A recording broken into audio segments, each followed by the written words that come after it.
जोहार వైఎస్ఆర్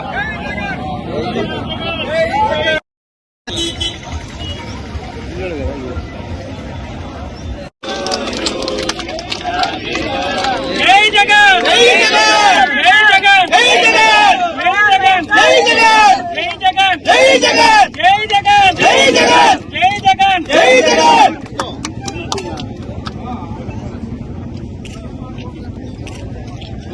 चल दी तम जय जगन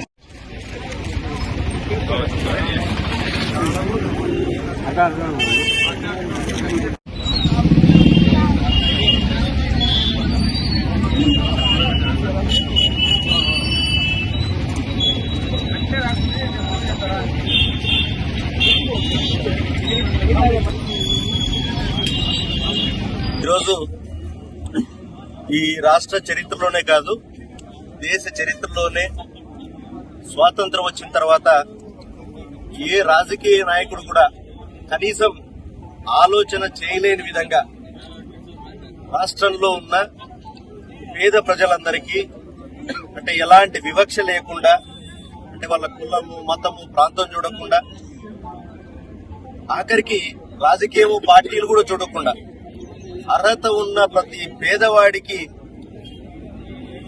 లబ్ధి చేకూర్చి వాళ్ళ చేయి పట్టుకొని వాళ్ళ జీవన ప్రమాణాన్ని పెంచే విధంగా చేసిన ఏకైక నాయకుడు వైఎస్ జగన్మోహన్ రెడ్డి గారు మా నాయకుడు అని చెప్పుకోవడానికి మేమంతా చాలా గర్వపడుతున్నాం.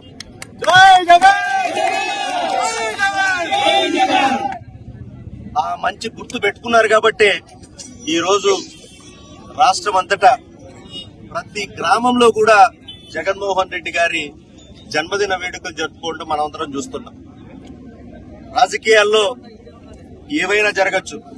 ఒక్కోసారి ఇంత మంచి చేసినా కూడా ఈ రోజు ఎందుకు ప్రతిపక్షంలో ఉన్నామని ఆలోచన చేస్తే కేవలం మాకు ఓట్లేసిన వాళ్ళల్లో 2019లో ఓట్లేసిన వాళ్ళల్లో 10% చంద్రబాబు గారు చేసిన మోసపూరిత హామీలను నమ్మి దానిలో కూడా మరి జగనన్న 5 ఏళ్లు బటన్ నొక్కి ప్రతి పేదవాడికి ఎక్కడా కూడా మధ్యవర్తిత్వం లేకుండా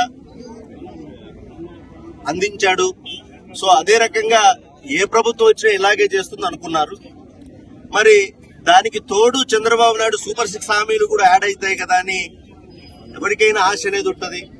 మరి పేదవాళ్ళకు పాపం ఇంకో రూపాయో ఇంకో ఏదో అందితే మా జీవితాలు బాగుంటాయనే ఆశతో ఒక 10% అటు ఓటు వేయడం వల్ల ఈ పరిస్థితి వచ్చింది. కానీ ఎక్కడా కూడా ఈ రోజుకి జగనన్న మీద కానీ ఆయన ప్రభుత్వ విధానాల మీద కానీ ఎక్కడా వ్యతిరేకత లేదు.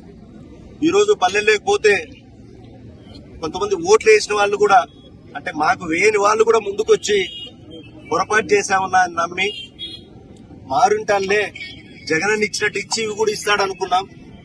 6 నెలలు అయింది.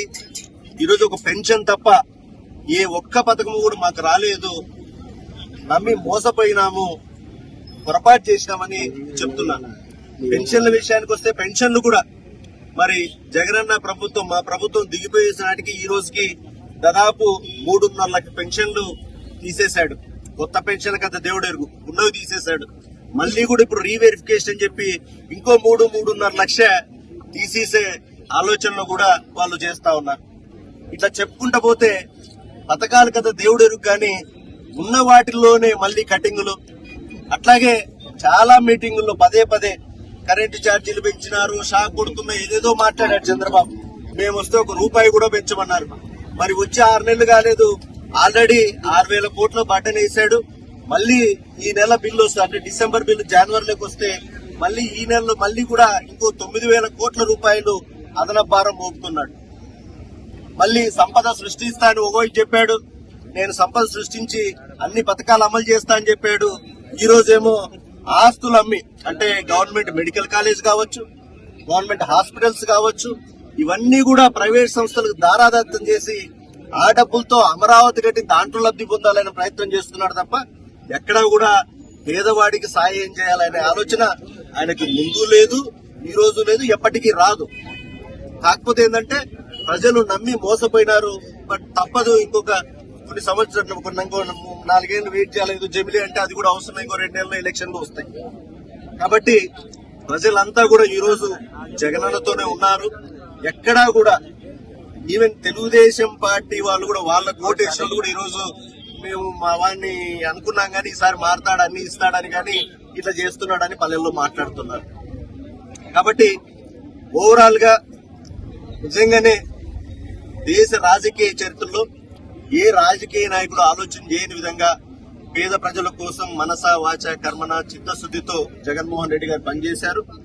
డెఫినెట్ గా దేవుడు అనేవాడు ఉన్నాడు కాబట్టి మళ్ళీ మంచి కాలం వస్తుంది. మళ్ళీ ఆయనకు ప్రజలు పట్టం కట్టడానికి ఈ రోజుకే సిద్ధమై ఉన్నారు. మరి ఇట్లాంటి పుట్టినరోజులు ఆయన మరెన్నో జరుపుకొని మరి ఆయనకి దేవుడు మంచి ఆరోగ్యము సంతోషము